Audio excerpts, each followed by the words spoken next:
Okay, hello everyone. So welcome to another stock market wrap up. We are now already on the first week of August, and that we will be happy to discuss with you what happened in the month of July. So I'll show my face again at the question and answer portion, so you guys can focus on the content of the slide. Okay, so we will discuss what happened in the month of July, what to watch out for this month, long-term stock picks, and traders playbook highlights.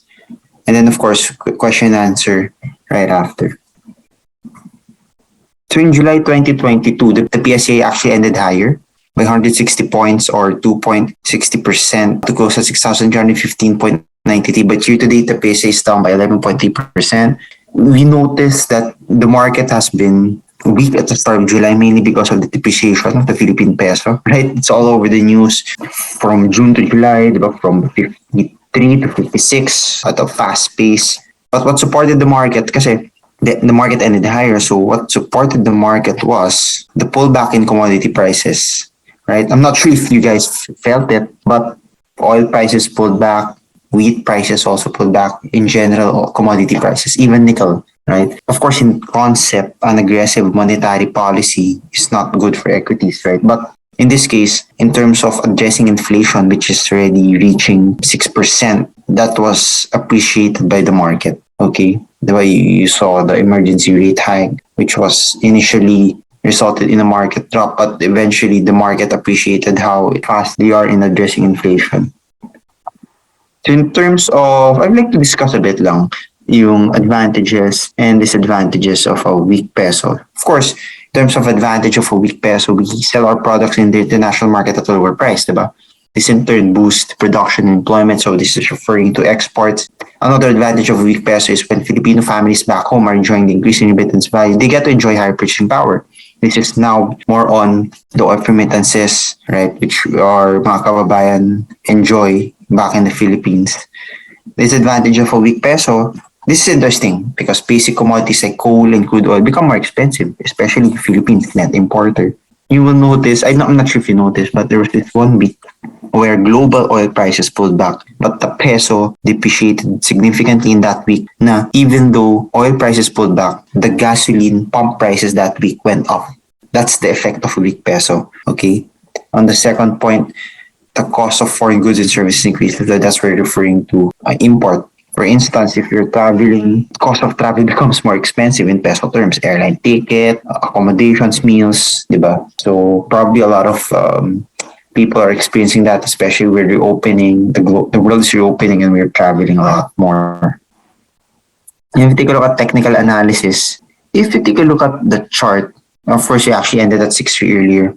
You can really see that, zoom it a bit, you can really see that the market is finding it hard in breaking above that 6.4 level. That's the problem. We're trading in a tight range. We're trading in a tight range where a break above 6.4, a break above that 50-day MA will result in a bit of a bullish run-up. But it's hard to maintain that if the volume is this dry. We have to see more volume. We have to see more foreigners come in. But needless to say, the market is trying to bottom out, but not much convincing signs yet. That's the general analysis. So what do you watch out for in the month of August? Will the higher COVID-19 reproduction cases continue? We're seeing cases continue to go high. I think last week 24,000, the previous week 19,000 in a week. So will that continue? Of course, the good sign is our president said that he's not going to implement lockdowns anymore. So that's a good sign, at least for the stock market, for the economy. Of course, another issue right now is monkeypox, but of course, monkeypox, I'm not going to underestimate that because before, we said, COVID-19, 1 case pa lang, 10 case pa lang. The monkeypox, I believe 1 case pa lang. But it's definitely much harder to contract monkeypox. That's the thing. But something to put on our watch list. The movement of the USD PHP is something we should continue to watch out for because a further depreciation of the peso, meaning foreigners will come out of the Philippines. Because you will notice heavy net foreign selling in the past few weeks, especially because of the depreciation of the peso, because the investment of the foreigners are depreciating also in terms of value, diba? So maybe they're putting a lot more on dollars, going back to the US and other regions with stronger currencies. In terms of economic data, there are lots of economic data, but I would like to highlight a few. Inflation, August 5th. GDP, August 9th. Central Bank interest rate decision, August 18th. 25 or 50 bips. That's the estimate right now. For US, inflation, jobs report on Friday, August 5th. Inflation, August 10th. And then, of course, a lot of corporate earnings right now coming out. Diba? Yung banks doing well so far, but not that much reflected in the price action. But more importantly, you have to be aware if the earnings beat estimates or did it disappoint estimates. That's the importance now of looking at our reports. How much, kasi it's easy to say a company grew its earnings year on year, but was it expected already or did it actually surprise analyst estimates? It's very important because if an earnings report comes out better than expected, that's where the stock goes up, not necessarily if the earnings just grew. One example, Wilcon last week, diba? It did not only grow its earnings, it beat consensus estimates, it beat analyst estimates. Hence, 20% up last week alone, diba? So it's very important. Language of the central banks across the world on inflation, monetary policy.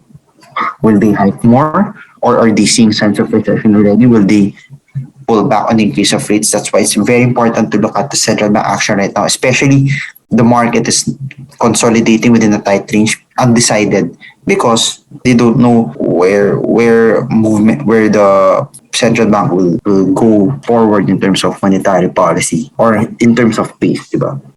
Bills and laws to be passed by the new government. Diba? It's very important. Diba? Usually sa US may first 100 days. And based sa SONA, there are a lot of analysts saying the IT, BPO, mining stocks are poised to outperform in this new admin. Of course, that's right now, those are yet to be passed in terms of how much they will benefit. So we have to keep in mind which laws, which bills will be passed by the government in line with their overall general goal. In terms of stock picks, we revised most of our picks already. Revised lower, diba? If you recall, yung year-end target namin 7.3, but that's the base case. Yung bear case is 6,600. And we, as you mentioned in our previous events, the likelihood of our bear case is higher, meaning yung 6.6 yung likely main year-end. Okay, we recognize that. And that is already reflected in our target price, which is significantly lower, diba? Si SM from 1,267 to 1,025. But the bottom line here is we still like the fundamentals, especially for SM. It's trading below -1 standard deviation. Bottom line, guys, it's trading at a steep discount. It has been discount for so long, but it's a rare case for the likes of SM. Definitely the leader in a lot of sectors. For Jollibee, we lowered our target price from 289 to 260. We like to focus on the second point, diba? Our earnings cuts were tempered as business transformation initiatives bear fruit, meaning we did cut the earnings from Jollibee, but we cannot ignore how Jollibee's ventures are doing well, diba? Yung Coffee Bean, Smash Burger, already improved in terms of numbers. For Robinsons Retail, a laggard for so long in terms of share price, but we cannot deny the fact that its earnings are improving. And we'd like to focus on the second point, that amid the rising inflation environment, we turn to retailers given their ability to pass on costs to their mid to high income target market. Of course, yung mid to high income target market, they also feel the brunt of inflation, but they're relatively less sensitive. And again, companies like RHI can pass on costs without demand being significantly affected. Those are the type of companies you should be looking at right now. For Ayala, we haven't lowered our target price here yet, but guys, just to explain to you why Ayala Land pulled back in the past weeks, past month, because there were foreign brokers downgrading the stock because of the impact of high interest rates to its residential business. Well, there is an impact definitely, but for us, the sell-off was overdone and provides opportunity for long-term investors to come in. For target price, it's currently 49, but we will definitely revise that downwards in the coming weeks. Okay. For RLC, target price 25 pesos. Operational conditions should continue to improve amid the opening and backed by robust macro fundamentals. Good growth prospect for its malls specifically. Diba? Si Robinsons Land, well-balanced in office, malls, and residential, but the mall exposure will definitely help RLC moving forward more. SM Prime Holdings, target price 45 pesos. Guys, you can really notice the outperformance of SM Prime. And why? Mainly because of its small exposure. Across all segments ng property, di ba, we have office, mall, residential. Yung malls yung nag-outperform. And it's being reflected in the outperformance of SMPH, the stock, because 60%, 60 to 70% of SM Prime's operating income comes from malls. And fun fact, Meralco and SM Prime are the only ones up this year in terms of share price, diba? Of course, that si Merara kasi effective August 8 pa inclusion niya. So as of now, August 2, SM Prime and ano pa lang, si Meralco are up. For BPI, for the banks, target price for BPI is 99. We have to recognize that the digitalization efforts of BPI are bearing fruit. Fees from digital initiatives grew to more than one-third of the bank's total fee income. Diba? As the bank recorded substantial increases in its digital client base. And this is the name of the game right now, given the higher costs. Yung how you will control your cost. And for BPI, digitalization efforts are definitely helping in their cost structure, cost savings specifically. For BDO, you can really see the strengths in numbers and how its earnings are improving amid the economic reopening. Target price is 148. Definitely, BDO is still the biggest beneficiary of economic reopening since it's a catalyst for faster loan growth and improving asset quality. For Security Bank, it is interesting because it just got taken out of the PSCI index. You can really see the stock breakdown reach new year-to-date lows. But if you're looking at it on the long-term point of view, something to take advantage of. We have seen a lot of stocks get taken out of the index and outperform because they're selling Security Bank right now because index tracker funds have to sell them, but not necessarily because the fundamentals have changed. So we have to take that into account and take advantage of the fact that we're not index tracker funds. We have more leeway to really move our money around. Diba? So we have to take advantage of this. Our target price is 180. So here are top picks so far. This is share price as of July 31, July 29, 2022. And for our listeners in our podcast, SM upside is 32%, SMPH 23%, RLC 47%, GFC 29%, RHI 26%, BDO 22%, BPI 6%, SECB 30%. Okay? Here's our model report showing how our stock picks are outperforming the market. So we doing good so far. We hope to continue with this outperformance. In terms of Trader's Playbook highlights, I would just like to highlight here our report from in terms of our forecast ng PSCI, and we were accurate on this one. Semirarag entering PSCI, SECB getting deleted or removed. But what's more important here is, okay, how can investors act on it? Diba? That's our recommendation here. Take advantage of SECB's expected deletion, set trailing stops on Semirara, take profit along the way. Diba? So there's still a chance to read on our report. But in general, SECB's to buy right now.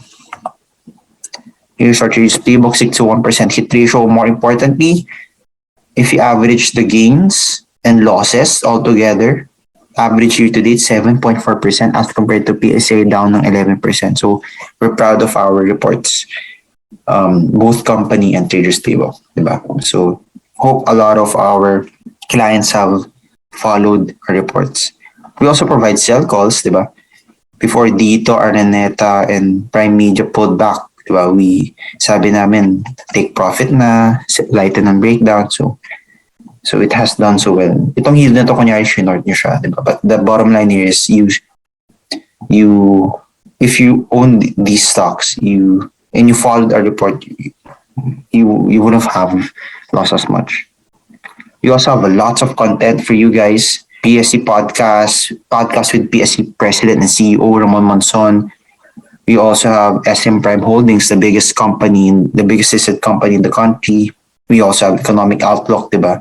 So a lot of content for you guys besides what we're having now for you guys to learn. Personally, I'm learning a lot just by asking questions from our experts, from our industry experts. So I hope you guys can listen into.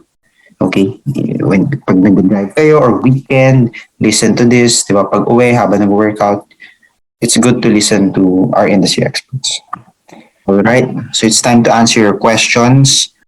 First is the number of days duration for this target price that you mentioned. It's usually 12 months, 12 months ahead, 12 months after our reports have been released. So you can base the dates from the time we upload them on the website. So 12 months. So next question is, yeah, this is a good question. Considering some removal from PSE index like RHI Bloom, the trading volume is quite low.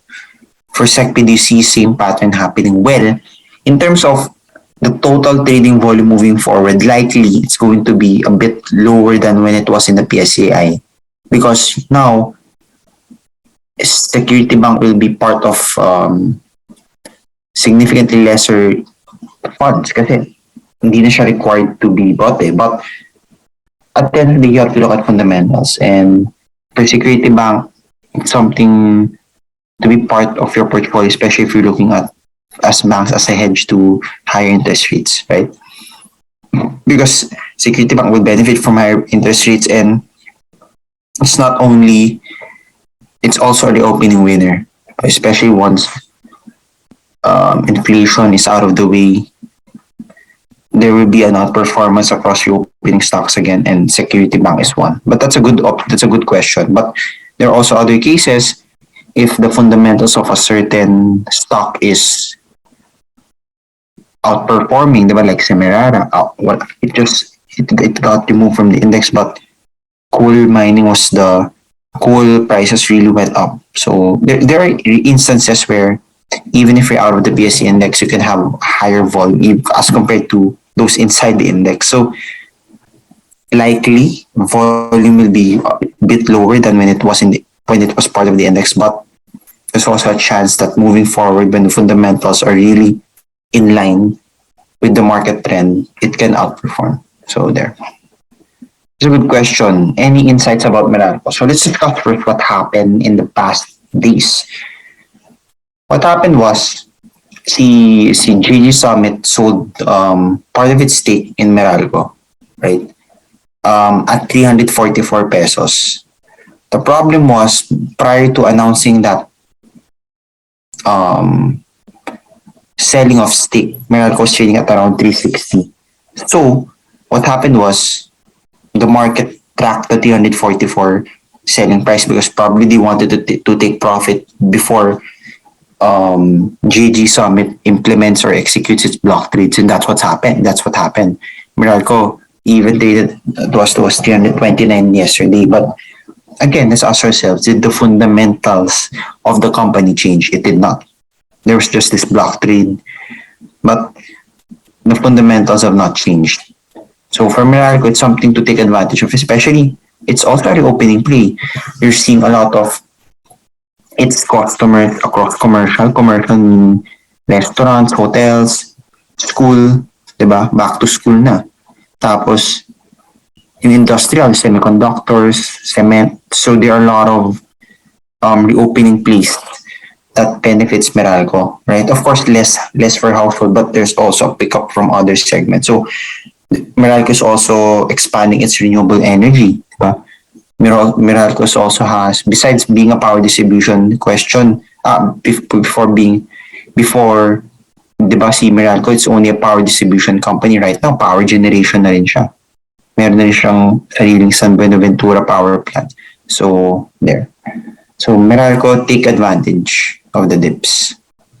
Good question. Is your target price equal to take profit price or fair value? Yes. Actually, the answer there is fair value. But usually kasi when a stock trades near its fair value and then we see more upside ahead, we increase the target price. So we have to take a look at target price as the fair value within the next 12 months. Probably after 12 months, is the fair value the same or higher? Usually it's higher, especially for top picks, but if we remove it from a top picks, sometimes may problem na siya. No? So that's the time we take profit. Diba? We will definitely tell you, diba? For example, before Monday, positive kami right now, not so much. So we tell you to sell that switch to another name. So it's very important to really attend these kinds of events or look into your reports to really be updated kasi sometimes may stock na in demand, may stock na good to buy, and then eventually after months, nag-iba na yung fundamentals niya, kailangan na palang i-sell. So, yep, I hope I answer your question. I think there are a lot of questions here about best dividend paying stocks. For us kasi, I classify them into two, diba? Yung dividend paying common stocks tapos may REITs. For dividend paying common stocks, we are positive also on PLDT, TEL, right? Semirara was initially one of our top picks, especially if you've seen that sa Traders Playbook several times, right? But right now, as it's more on Semirara, like taking profit and then buying it at a lower price. But right now, wag muna i-buy, like take profit muna, just set training stops. So to answer your question, PLDT, and then look into REITs. REITs, such as MREIT, trading below IPO price, but a lot of assets have been infused into MREIT after the IPO, so the value should have been way higher right now. Of course, there's the problem right now na yung yield niya less daw than inflation, less than 10-year bond yield ng Philippines, but you have to keep in mind that REITs don't only give you yield, share price appreciation din siya, especially after the asset infusions. Especially after the asset infusions now and in the future. So, I hope I answered your question. TEL, actually, as part of our stock report, diba si TEL, Globe is also there, but top priority TEL, REITs. So, yun siya. I think there are also questions about any picks for REITs. So, yeah, as mentioned, MREIT, A-REIT, RCR. Those are our top 3 REITs. Mostly because we have to bet on the bigger the better kasi REITs eh. Because it will give you more stability in terms of earnings para sure ka na may yield, diba? So bigger is better, especially a lot of infusion in the future. So those 3. Yeah, it's a good question. Should I cut my losses? Diba, si Russia is still at war with Ukraine, there's still a pandemic. I think we have to recognize na the stock market is forward-looking. It's also good to evaluate the situation right now. And, si Russia, Ukraine, parang no end in sight pa. But as for the pandemic, yeah, cases are going up again, but we have adjusted so well. The companies have already adjusted so well in terms of how to operate in this kind of environment. So now we have to position ourselves on which stocks will outperform in the future because it's hard to time the market. But I agree with the adage that time in the market is better than timing the market, especially if you have a day job, di ka work from home. Ang hirap i-time yung market.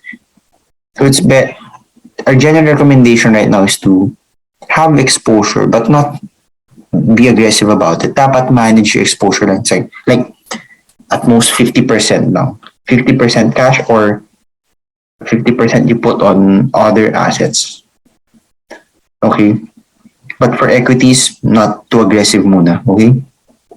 So to answer your question, if for example, if 1 million pesos exposure ka ng 500,000, you try to sell the stocks that have already made you profit. Tapos, you add on to the opening winners. You add on to REITs. That's one way. But if you're heavily exposed right now, kunyari, 1 million yung budget mo, tapos naka 950,000 ka na, you try to lighten up a bit. So, because it's not the time to be fully aggressive yet. The fundamentals say to not be aggressive in technicals, undecided rin. So, you have to follow those also. Okay, so yeah, the question here is SCC reach at 41 level. Is it good buy or wait for the pullback? Ako, if you don't have Semirara, best to wait for the pullback na lang. Around its support levels, 38, 34, mga ganun. But right now, it's not the best time to buy. Even if it goes up 10% from here, other stocks could rally way higher than that. Kasi si Semirara na price in na yung good earnings niya from higher gold prices in the past few months and yung inclusion sa PSCI. what more to expect. So you have to take that in consideration. A lot of people have made money in similar already, so a lot of people are waiting to just take profit. Oh yeah, good question. What can you say about SGPs? The stock gives dividends also. Yes, SGP also dividend pay. SGP also, di ba, like, ano siya eh, it indirectly owns NGCP, which is the sole transmission operator in the country. So yes, thank you for pointing that out. SGP also good dividend paying stock. Okay, it's a good question. Of course, why? Okay, the question is why is Dennis Uy stocks are being sold down? Even the preferred shares are being sold down. Those investors get the fault on the preferred stock. Okay, so let's try to dig into it a bit. No, so for yung news kasi, the news is all about after it's being cleared up. Yung issue pala was all about this Clark Global Development Corp not settling yung sa Clark International. In Clark International Airport. That was around 225 billion pesos. 225 million pesos. Okay? And then, yung problem was a lot of experts saw that there was this cross-default provision. The cross-default provision, meaning if nag-default ka in one of your business, it's technically default ka na in other businesses. So, the problem now is a lot of experts have looked into magkano yung utang, magkano yung liabilities ng other assets, yung other subsidiaries, other units ni Dennis Uy. That's why they got sold down. Dito, Chelsea, Phoenix, the common share, Phoenix, the preferred share, PH Resorts Group, diba, yung Mactan Cebu gaming resort. So that's the fear na investors will see a default on the preferred stock. Yung preferred stock was significantly sold down. Diba?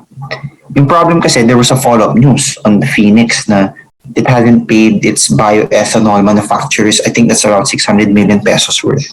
After that news came out, the Phoenix preferred stock was sold down further. So that's the issue. So if you ask me, Phoenix naman has been paying yung preferred stock investors, but we have to go back to the fact na we have to look at the business as well because na-settle na yung sa Clark eh. So we have to go back to the fundamentals. Okay, oil demand is recovering, gas, diba? But it's hard to pinpoint kasi, for example, Phoenix is not the leading oil gas. So but the fact of the matter is it has been paying its preferred investors naman. But if you ask me, I would prefer for other preferred shares, the bigger ones, specifically Ayala, San Miguel. I've been recommending that, I think, I've been recommending that to clients and some of the webinars before. Ever since someone magpe-preferred ka, go for the safer ones. If you want to be more aggressive about it, go for REITs. So there. Yeah, the question is SGP stock regulated by the Philippine government. Well, NGCP is regulated. So, ano siya, as a sole transmission operator, it is regulated in terms of its operations, yung capex, capital expenditure. It gets approved by the government. So, yeah.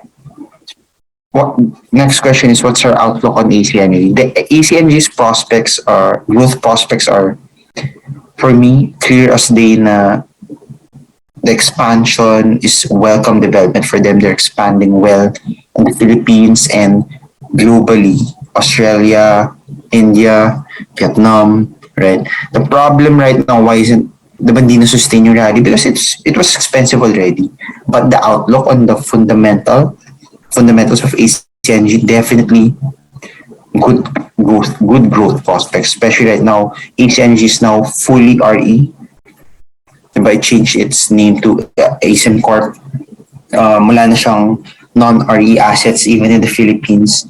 So RE play talaga si ECNG. It's right. It's just the problem right now is it's technically it's relatively expensive as compared to other names, but definitely the fundamentals are there. So the answer here is buy on pullback CAC Energy. So yeah.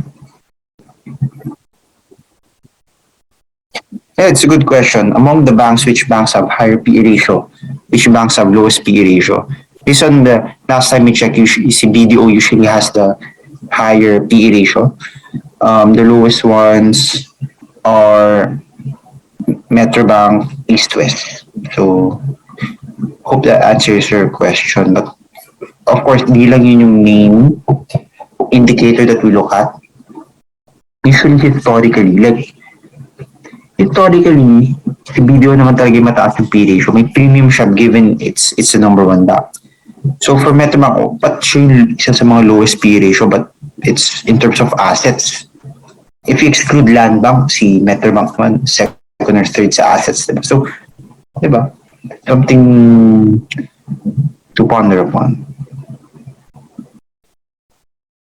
So the question here is, next question here, is it good decision to put all your portfolio in REITs? It depends on your, ano po kasi ma'am, it depends on your risk appetite. Kasi I'm an advocate of diversifying talaga. So even if you're, for example, if your risk appetite is risk averse ka, meaning takot ka sa mga price movement masyado ng stocks, I wouldn't fully suggest pa rin all portfolio man sa REITs. I would put most of our portfolio to REITs preferred, but magtitira pa rin ako ng 20-30% for common shares, right? Even if you're risk averse, there are a lot of common share stocks there na good for you. Yung mga stable ones, the bigger ones, SM, SMPH, diba? Babagsak lang naman sila significantly if may big negative news. But at the end of the day, they're market leaders. They remain to be market leaders. Even kahit nakailang crisis na. So it's a proof na it's a proof that they can withstand the test of time. So yeah. Okay, I will answer last two questions. First of the two. Who has better growth prospects and financial strength, AC Energy or SPNEC? It's a good question. No? First, yung financial strength. Right now, sa AC Energy, financial strength. In terms of growth prospects kasi, it's interesting kasi for AC Energy, nakikita mo na yung growth prospect niya. Right? So, medyo naka-establish na si AC Energy. For SPNEC, parang there's a chance that it can even list Solar Philippines. Yung parang buong Solar Philippines sa stock exchange, diba? So, and SPNEC is relatively smaller. So, financial strength right now, AC Energy, but growth prospects, AC Energy has a good growth prospect. But to answer your question, SPNEC has a lot more headroom to grow. So, and who do I prefer? Well, ako right now, I'll put money muna on AC Energy. For example, if may 100,000 pesos, I'll put 60,000 muna on AC Energy, 40,000 SPNEC, and then once I see execution from SPNEC, I'll increase my exposure on it. So that's how I look at it. I hope that's clear. Next question is, the last question is, which is better for long-term, property or bank? Well, ano yan eh. Pag long-term talaga ako, usually a bit of both. A bit of both talaga. But right now, to be specific about it, I'll pick banks. Tapos sa property, I'll be picky specifically the ones with higher mall exposure. Kasi yun yung mas nagbe-benefit right now. So there. So thank you everyone. A lot of participants out here today as compared to the previous month. So thank you for listening. This has been Royce Aguilar, Equity Research Deputy Head for Retail. And as always, in First Metro Securities is #YourFutureFirst. So thank you everyone.